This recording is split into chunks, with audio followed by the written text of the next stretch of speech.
16세기를 대표하고 있는 미켈란젤로 화가의 이야기입니다. 1512년도 성 시스티나 성당의 천지창조를 그가 그렸죠. 그 그림을 그리고 나서 교황이 감탄을 했어요. 이 그림을 보기 전까지는 내가 하나님에 대해서 무서운 하나님만 알고 있었는데 온화한 하나님을 이 그림을 통해서 내가 느낄 수가 있다라고 칭찬할 정도로 천지창조의 그림은 보는 이로 하여금 많은 은혜를 받게 합니다. 저도 성지순례 갔었을 때에 그 그림을 직접 받고 감동을 받았어요. 가이드의 설명에 의하면 미켈란젤로가 8개월에 걸쳐가지고 그 작품을 완성을 합니다. 그리고 이런 일화가 있어요. 어느 정도 그림이 다 완성된 듯 할 때에 계속해서 어떤 작업을 하고 있으니까 서빙 보는 조수 가운데 한 명이 묻기를 화가님 그림 다 완성된 게 아닙니까? 라고 물을 때 아직도 멀었네 라고 하면서 몇 개월간 더 작업에 들어갑니다. 그리고 나서 이제 미켈란젤로가 자기가 그렸던 그림을 천정을 바라보면서 주위를 계속 맴돌아요. 그때 다른 한 조수가 묻기를 이제는 정말 다 끝난 거 아니냐고 라고 물을 때에 그때 미켈란젤로가 대답하기를 내가 볼 때에는 다 끝났는데 과연 우리 주님께서 이 그림을 어떻게 보실까? 라고 하는 아주 유명한 말을 남깁니다. 여러분 본받아야 돼요. 우리가 하는 모든 일들, 내 인생 우리 주님께서 보실 때에 과연 어떻게 보고 계실까를 여러분 생각하셔야 됩니다. 특별히 마지막 심판 때는 우리 주님께서 심판대에서 우리의 인생을 평가하시잖아요. 이때 칭찬받는 여러분들 되시길 바랍니다. 그러므로 우리는 순간순간 인생의 중간중간에 우리 인생을 점검해야 돼요. 하나님께서 나를 어떻게 보고 계실까? 이런 중간 결산이 있어야 뭔가 매듭을 지을 때 아름다운 열매를 맺는 인생이 될 수가 있습니다. 그런데 그 관점이 중요해요. 어느 관점으로 내가 중간중간에 결산을 맺는 것이 중요한 것인가? 이 관점이 굉장히 중요합니다. 그런데 오늘 성경 본문에 있어서는 결산할 때에 있어서의 아주 중요한 그리고 완벽한 관점을 제시해주고 있습니다. 오늘 성경 본문은 여러분들이 잘 아는 것처럼 바울 사도가 고린도 교회에 편지를 쓴 내용의 한 부분입니다. 바울 사도가 편지를 썼던 이 고린도 교회는 하나님의 은혜를 굉장히 많이 받았던 교회예요. 성령의 은사가 넘쳤던 교회입니다. 그러나 받은 은혜에 비해서 좋은 영향력이 없어요. 또 교회 내 문제도 여러 가지 문제들도 많아요. 시끄럽고 복잡해요. 그런데 이 교회 가운데 이제 바울 사도가 오늘 성경 본문을 통해서 중간 결산을 할 때 너희들이 지금 어떻게 잘못되고 있는지를 알아야 되는데 그 관점에 대해서 제시해주고 있어요. 왜 그런가? 내가 잘못 가고 있는 것을 깨달아야지만이 고칠 수가 있거든요. 그런데 기준이 잘못되게 되면 관점이 잘못되게 되면 뭐가 어떻게 잘못됐는지를 알지를 못합니다. 그래서 오늘 성경 본문의 바울 사도가 그 관점, 그 기준을 제시해주고 있어요. 여러분 2015년도 시작된 지가 지금 절반이 넘어서고 있죠. 송구 영신 예배가 드려진 지 엊그제 같은데 벌써 우리 1년의 중간이 넘어서는 시점 가운데 있습니다. 그 연초에 내가 계획했던 모든 것들, 기도하면서 목표로 삼았던 모든 것들이 연말쯤 되게 되었을 때는 아름다운 결과로, 결실로 주어져야 되는데 그러면 이렇게 중간을 넘어서는 이 15년도 이 여름 한 중간쯤에 정말 내가 제대로 살아가고 있는지를 방향을 착할 가고 있는지를 점검해 봐야지 돼요. 그래야지 이 중간 결산을 통해서 연말에 자칫 중간에 잘못됐던 것을 바로잡고 열매는 주님께서 보실 때 아름다운 열매로 연초에 있었던 성령의 계획들이 아름다운 결실로 드러날 수가 있습니다. 그러므로 여러분 중간에 내 인생을 돌아보시는 은혜가 있길 바라고요. 이왕이면 오늘 성경 본문에서 말씀해주고 있는 영적인 관점에서 성경적인 관점에서 그런 기준으로 인생의 일련의 중간 결산을 우리가 살펴볼 필요가 있다고 하는 것이요. 그러면 오늘 성경 본문이 말씀해주고 있는 바울 사도가 성경을 통해서 제시해주고 있는 중간 결산의 기준은 과연 무엇인가? 이를 생각해 볼 때 첫 번째 내 기준으로 결산에 대한 평가를 내려서는 안 된다라고 하는 것이에요. 여러분 오늘 본문에 있는 말씀 3절 하반절을 보세요. 나도 나를 판단하지 아니하노니. 바울 사도 대단한 사람입니다. 믿음의 사람이에요. 성경을 기록했던 성령의 사람입니다. 그런데도 불구하고 내 인생에 대한 판단은 나도 내리지를 않는다. 이 얘기는 무슨 얘기겠습니까? 인생의 중간 결산을 아주 안 한다는 얘기가 아니에요. 그 기준을 나 자신의 기준으로 해서는 안 된다라고 이야기를 하는 것이에요. 그 이유는 무엇이겠습니까, 여러분? 만약에 내 자신의 기준으로 내 인생을 평가한다고 한다면 자칫 잘못된 평가를 내릴 수가 있어요.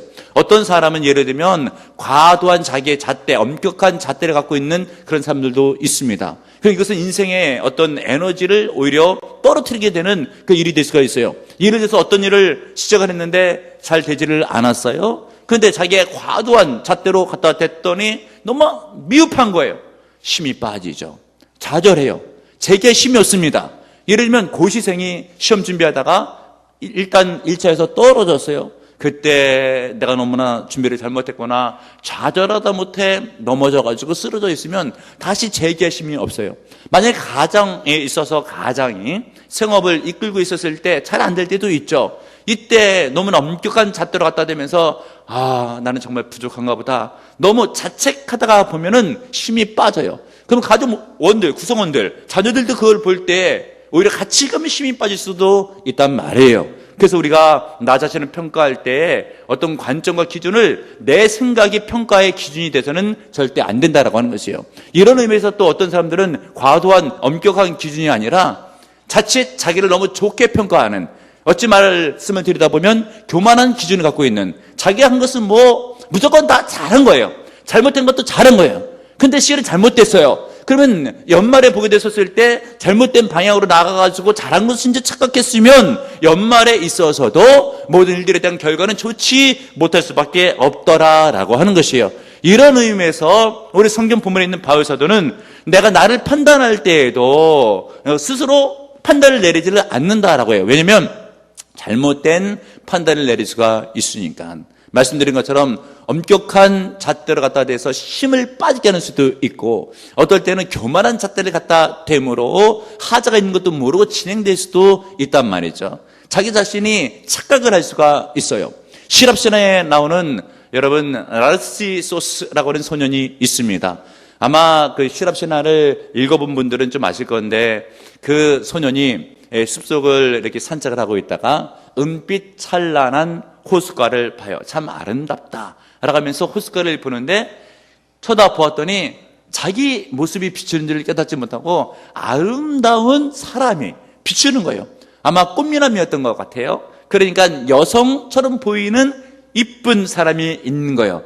거기에 대해서 자기가 사랑을 느끼고 연민을 느끼면서 너무 이쁘게 보이니까 그 호수를 떠나지 못하고 계속해서 그걸 쳐다봐요. 이것을 나르시즘이라고 해요. 자기가 자기에 대해서 사랑에 빠지고 자기가 자기를 볼 때 너무 이쁘게 과장되게 좋게 보는 거예요. 이것을 심지어 자애의 병이다, 자기를 사랑하는 병적 증세가 있다라고 이야기를 해요. 이런 이야기를 어느 강단에서 교수가 강의할 때 여학생의 손을 번쩍 들었어요. 그러면서 하는 이야기가, 교수님, 아무래도 내가 그 병에 걸린 것 같아요. 나는 아침마다 거울을 볼 때면 황홀해서 견딜 수가 없어요. 그렇게 이야기를 하자 교수가 이야기할 때, 내가 생각했을 때는 너는 자애의 병에 걸린 것이 아니고 착각이라는 병에 빠졌다 라고 이야기를 했다고 합니다. 여러분, 무엇이겠습니까? 우리는 내 자신의 평가 기준으로 나를 바라보고 평가할 때 자칫 착각을 할 수가 있어요. 잘 못하고 있으면서도 잘한다고 착각할 수가 있어요. 그러면 개선 불가능해요. 왜냐하면 틀린 길을 맞다고 해서 계속 가고 있는데 바른 길을 갈 수가 있겠습니까, 여러분? 그러므로 여러분 깨달아야 돼요. 오늘 성경 본문의 3절 하반절, 나도 나를 판단하지 아니하노니, 그리고 4절까지 보세요. 내가 자책할 아무것도 깨닫지 못하나 이로 말미암아 의롭다함을 얻지 못하노라. 얼마나 대단한 바울 사도의 고백입니까? 바울은 대단한 믿음의 사람이에요. 어찌 보면 율법으로 완전하고 흠도 없어요. 그러니까 자기가 자기를 볼 때 자책할 만한 아무것도 없다, 이렇게 훌륭한 사람이 자신을 평가할 때 나를 책망할, 내 인생의 하자가 될 만한 것은 아무것도 없다. 그렇다고 해도 나는 의롭다고 말할 수는 없다. 왜냐하면 그것은 내 평가이기 때문에. 얼마나 대단한 믿음의 고백입니까? 여러분, 바울 사도만큼 믿음을 가진 사람 거의 없어요. 그러므로 여러분, 자기가 스스로 평가하면서 나는 괜찮다라고 하는 평가 기준을 스스로 여러분 내리려고 하시면 절대 되질 않고, 여러분 성경이 말해주는 관점에 대해서 평가 기준은 무엇인지에 대해서 깊이 묵상하시는 은혜가 있길 바랍니다. 그 오늘 성경 본문을 볼 때에 내 자신의 1년을 놓고 중간평가 결산을 내리게 됐을 때 어떤 관점이 중요한가? 첫 번째는 내 자신의 관점도 좋은 관점은 아니라고 했죠. 두 번째, 타인이 나를 평가하는 관점, 그것도 그렇게 썩 좋은 관점은 아니다. 여러분 3절에 있는 상반절을 보세요. 너희에게나 다른 사람에게나 판단받는 것이 내게는 매우 어떤 일이라? 작은 일이라. 고린도교회 성도들이 바울을 판단을 할 수가 있어요. 바울에 대해서 이러쿵저러쿵 말을 할 수가 있습니다. 근데 그런 말들이 어떤 일이에요? 내게는 크게 다가온다? 아니요. 작게 다가오고 있다.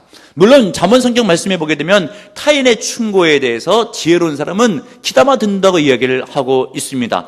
타인의 충고에 대해서도 관심을 가질 필요는 있지만 그것이 전적으로 맞다, 온전하다, 최종적인 평가다라고 말씀을 드릴 수가 없어요. 그것은 오늘 성경 본문에 있는 것처럼 그냥 참고사항이에요. 도움이 될 만한 일이다. 이 정도로 생각을 할 수 있다고 바울이 이야기를 할 때가 있습니다. 여러분, 그도 그럴 것이, 여러분, 남들이 나를 평가하는 것은 다른 사람이 나를 평가하는 게 되겠지만 내가 또 다른 사람을 평가하게 되면 그 사람은 또 다른 사람의 평가가 되는 거예요. 그런데 성경은 무엇을 말씀해 주고 있는가? 마태복음 7장 1, 2절에 있는 말씀, 비판받지 아니하거든 비판하지 말라. 너희가 비판하는 그 비판으로 너희가 비판을 받을 것이요. 이 비판도 판단 중에 한 부분입니다. 절대 남에 대해서 비판하지 말라고 하는 거예요. 깨닫는 은혜가 있길 바랍니다. 왜 그래요? 우리들의 판단은 정확성이 떨어지기 때문에, 내가 맞다고 생각해도 잘못된 판단일 수가 있기 때문에 그런 것을 명심 깨닫는 여러분들 되시길 바랍니다.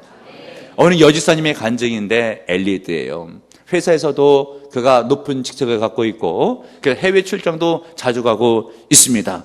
비행기 탈 일도 많아요. 그러다가 보니까 비행기가 연착될 때도 있거든요. 뭐 한두 시간 정도. 그럼 나름대로 이제 지혜가 생겨가지고 비행기를 타러 갈 때면 핸드백 안에 읽을 책을 한 권 집어넣고, 그리고 여성들 간식들 좋아하잖아요. 크래커 하나 집어넣고 이렇게 준비하고 있었는데, 어느 날인가에도 보니까 비행기를 타러 게이트 앞에 있는 좌석에 있는데 1시간 연착된다고 하는 게 뜨는 거예요. 아, 늦는구나 라고 생각하고 핸드백을 열어서 준비되었던 책을 보고 있었어요. 그런데 어떤 한 신사가 오더니 자기 옆자리에 앉는 거예요. 그 사람도 그냥 같은 승객인가 보다 라고 생각하는 가운데 크게 개의치를 않고 생각하고 있었었죠. 계속 책을 읽다가 또 자기 준비해왔던 크래커, 5개짜리 들은 크래커를 꺼내가지고 이제 그 크래커를 먹으려고 옆에다 놨습니다.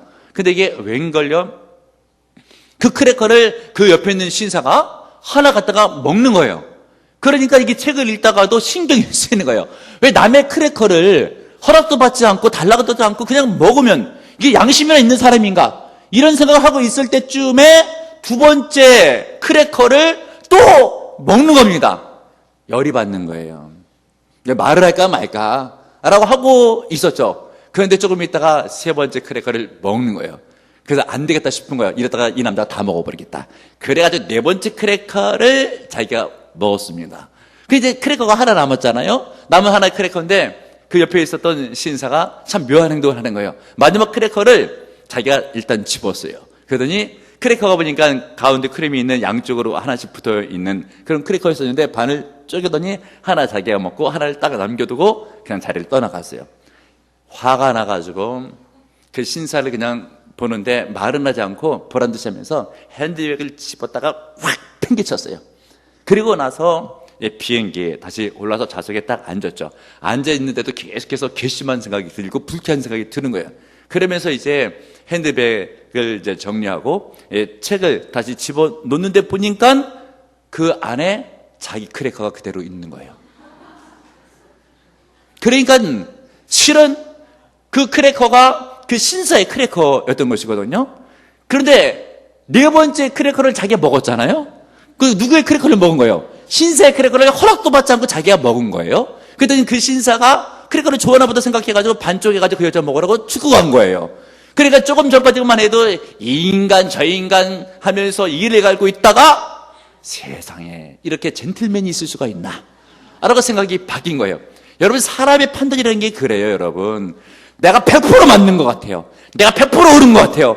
그런데도 불구하고 그것이 착각일 수가 있더라라고 하는 것이에요. 그러므로 함부로 남에 대해서 평가해서는 안 되고, 또 역으로 남이 나에 대해서 평가한 것에 대해서 그렇게 좌지우지될 필요는 없다라고 하는 것이, 다만 참고사항으로 들을 정도의 것은 될 수 있다고 오늘 성경 부문이 말씀해주고 있습니다. 깨닫는 은혜가 있기를 바랍니다. 그러면 우리는 어떤 관점으로 내 인생을 평가해야 될 것인가?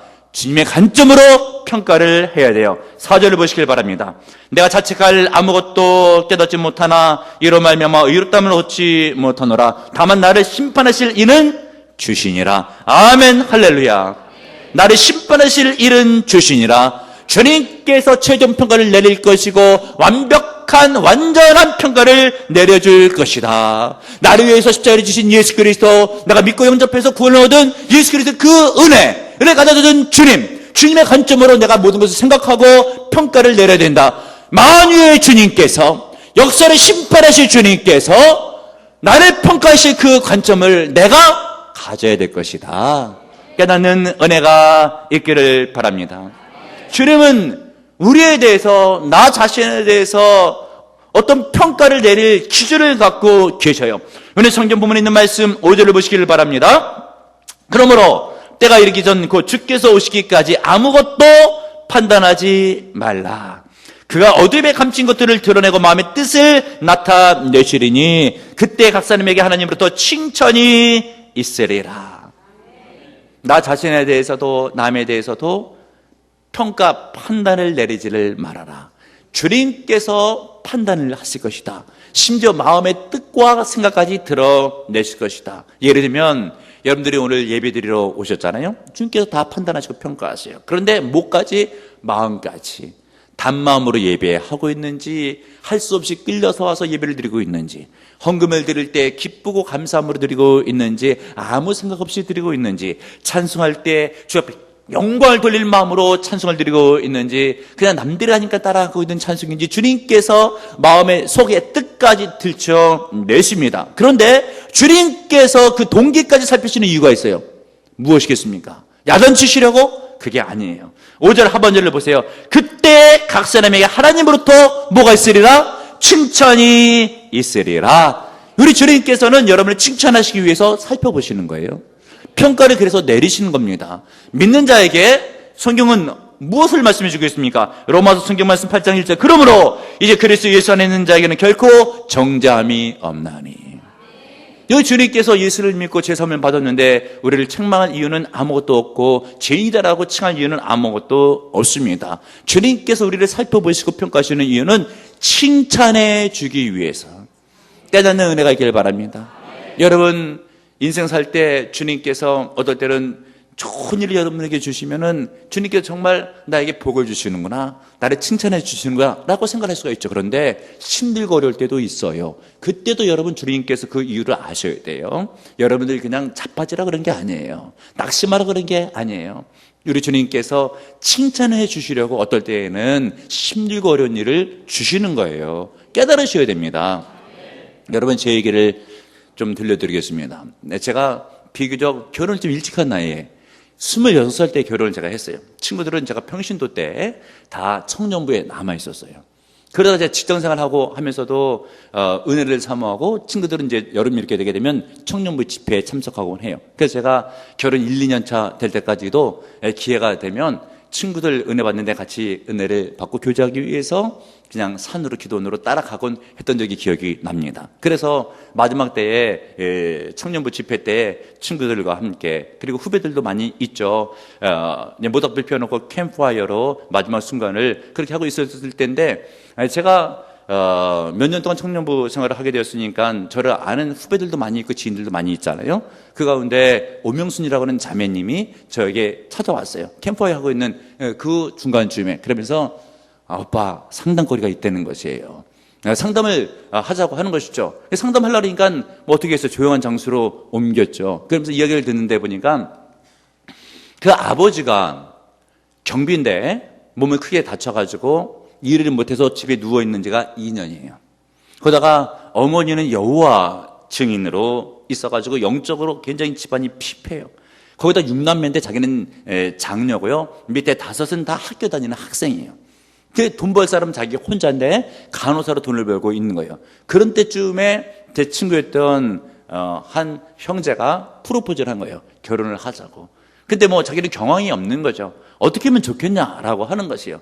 근데 저도 이게 상담을 듣고 이렇게 나누고 있으면서 드는 생각에, 장가 갔는데 젊은 처녀하고 밤 으슥한데 한쪽 구석이 있으니까 이게 오해받을 수가 있고 내 마음도 시원치가 않은 거예요. 그래서 우리 성전으로 좀 들어가서 나머지 얘기하고 기도도 하자라고 해가지고 성전으로 자리를 옮겼어요. 그러고 나서 상담을 마친 다음에 기도를 해주려고 기도하자라고 하고 있는데 누군가가 제 어깨를 툭툭 쳐요. 반사적으로 돌아보니까 청년부 담당 부목사님. 어떤 생각을 했는지 어떤 오해가 있는지 저한테 삿대질하면서 당신이 여기서 뭐 하는 거야? 썩 나가지 못해! 해가지고 제가 새벽 2시에 차도 없는 데서 쫓겨났어요. 그리고 나서 제가 집에 돌아왔는데 잠이 안 오는 거예요. 이 심장이 막 벌렁거리면서 이 교회 생활은 어떻게 해야 될 것인가, 이 일을 어떻게 수습을 해야 될 것인가 밤을 샜어요. 그러고 나서 그 다음날 아침 일찍 담임 목사님 찾아뵙고 나서 모든 사정을 제가 잘 설명을 드렸어요. 그래서 담임 목사님 하시는 말씀이 나 같으면 그렇게는 말 안 했을 텐데 그러시더라고요. 그래도 제가 받은 어떤 그 충격과 상처가 있잖아요. 그래서 여러분 기도를 해야 된다고 하는 것이에요. 내일 월사기 전에 다 기도하세요. 제가 몇 날 며칠을 정말 철회를 하면서 이 문제를 놓고 기도를 했어요. 주님께서 간절한 기도에 응답을 주시면서 위로를 주시면서 찾아오셨어요. 그러면서 아주 강력한 부인할 수 없는 확실한 그런 음성으로 제 뇌리에 뚜렷하게 생각날 정도로 베드로전서 1장 7절의 말씀을 보내는 거예요. 그 말씀을 보니까 그때는 개역 개정판이었어요. 이 말씀입니다. 너희 믿음의 시련이 불로 연단하여도 없어질 금보다 더 귀하여 예수 그리스도에 나타나실 때의 칭찬과 영광과 존귀를 얻게 하려 함이니라. 지금 시련 당하고 있는 것 결국은 칭찬받게 하기 위해서, 영광을 거두게 하기 위해서, 그리고 존귀를 얻게 하기 위해서 그렇게 했다고 하는 것이에요. 그러면서 주님께서 칭찬해 주시더라고요. 제가 그때 청년부 그때 부목사님을 왜 쓸데없이 나를 오해한다고 하면서 내가 미워하거나 하질 않았어요. 그 일에 대해서 누구한테 누설하거나 하지를 않았어요. 교회를 옮긴다거나 생각을 하지도 않았어요. 예배를 빠진다거나 하지를 않았어요. 담임 목사님하고 조용히 상담을 하고 기도하는 것으로서 문제를 해결할 때에 하나님께서 위로해 주시고 은혜를 부어 주시는데 결국은 칭찬받게 하기 위해서, 영광을 거두게 해주기 위해서, 존귀케 하기 위해서 주님께서 주관하고 있더라라고 하는 것이죠. 오늘 성경 본문을 보세요. 5절 중반절. 그가 어둠에 감춘 것들을 드러내고 마음의 뜻을 나타내시려니 그때 각 사람에게 하나님으로부터 뭐가 있대요? 칭찬이 있으리라. 베드로전서 1장 7절 말씀에 의하면 영광도 있겠고 존귀도 있으리라. 그럼 우리가 이해하면 주님 앞에 칭찬을 받아야 되잖아요. 존귀한 인생이 되어야 되잖아요. 영광스러운 인생이 되어야 되잖아요. 어떻게 하면 되겠습니까? 2절을 보세요. 그리고 맡은 자들에게 구할 것은 충성이니라. 직분을 맡았다. 충성하면 주님께서 칭찬해 주시겠다고 하는 거죠. 이 충성이라고 하는 것은 영어 성경에 보게 되면 faithfulness라고 되어 있어요. 무엇이겠습니까? 성실하다라고 하는 뜻이 있어요. 성실하게 직분을 감당하게 되면 주님께서 반드시 칭찬을 해줘요. 그런데 왜 직분을 감당할 때 성실을 못하는 일이 생기는가? 그럴 때가 있습니다. 힘드니까, 버거우니까. 그래도 여러분 주님의 의도를 아셔야 돼요. 그러면 힘들고 어려워도 우리가 성실히 감당할 수가 있습니다. 우리나라에 내려오는 이런 야사가 있어요. 어느 집안에 농가집인데 자식이 없었어요. 그래서 고아됐던 둘을 양아들로 삼았어요. 어렸을 때부터 걷어서 키웠어요. 먹이고 교육시키고 입히고 하면서 어느덧 이 두 아들이 20살쯤 되게 되니까 한양에 올라가서 뜻을 펼치고 싶은 거예요.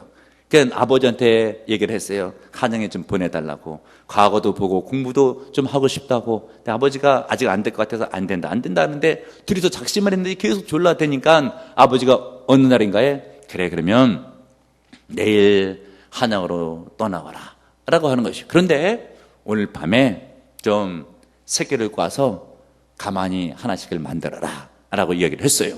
그러니까 이 첫째 아들이 아버지 그 말을 듣고 나서 반응하기를, 아니 20년 동안 아버지를 도와가지고 많은 일을 했는데 내일 한양에 하는데 오늘 밤까지 밤새 일을 하라고 막 불평이 드는 거예요.